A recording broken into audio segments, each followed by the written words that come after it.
either got to have you now, or I have to leave.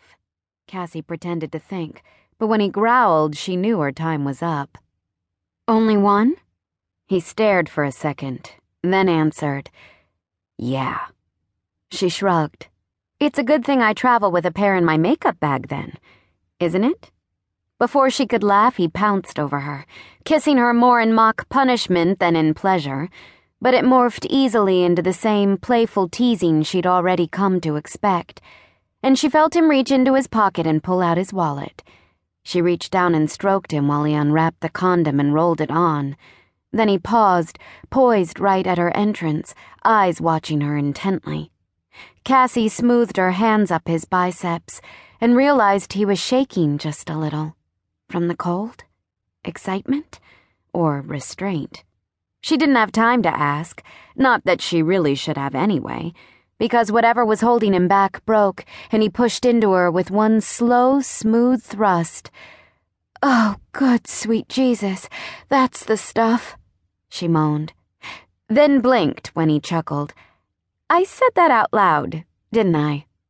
He kissed the tip of her nose while pulling out and pushing back in. Yes, and it was adorable. Kittens are adorable, she grumbled. He hooked one wrist under her right knee and pulled her leg up, as if she were doing a side bend. The angle changed a fraction, and suddenly he was even deeper than before. She added another mental good sweet Jesus before her brain cells went mushy, and she couldn't think anything at all but clawing at his back in an effort to make him go faster. He responded to the primal urge, pulsing with a rhythm that made her eyes nearly cross. But he took the hint when she reached down between their sweat-slicked bodies and used the tip of her middle finger to push her over the edge. Trey, she whispered, her finger easing back a fraction. I'm close, and I'm about to be really selfish. Do it, he ordered, and she wasn't going to disobey. The instant the orgasm hit her system, she arched into him and closed her eyes, riding the electric wave until the pulsing of her nerves slowed and the thundering heartbeat in her ears subsided to a dull roar, enough to come back to her own body and realize Trey was draped over her heavily, his chest pressing into hers, his face buried in the pillow beside her. Good sweet Jesus, she whispered, because she couldn't think of anything else to say. Double that. Add some extra, and that's about where I stand, he muttered into the pillow. She rubbed a palm over his back, then grimaced as she realized just how sweaty he was.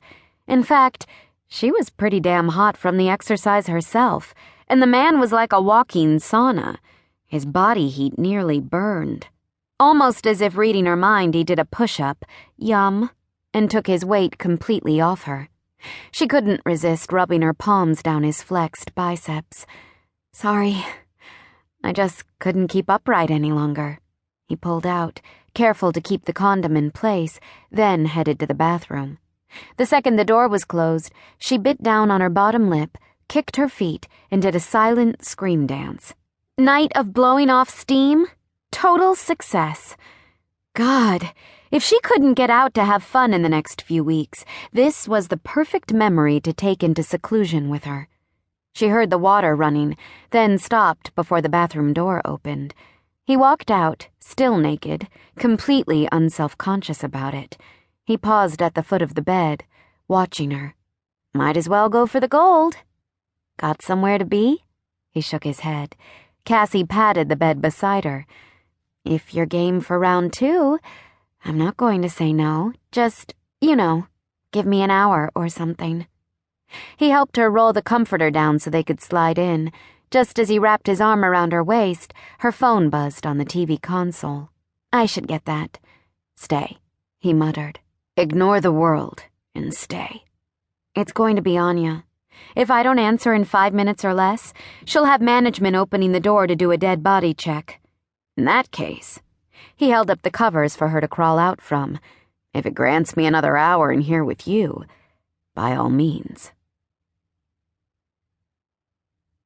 Trey finished buckling his belt and sat at the edge of the bed to slip his shoes on and tie the laces.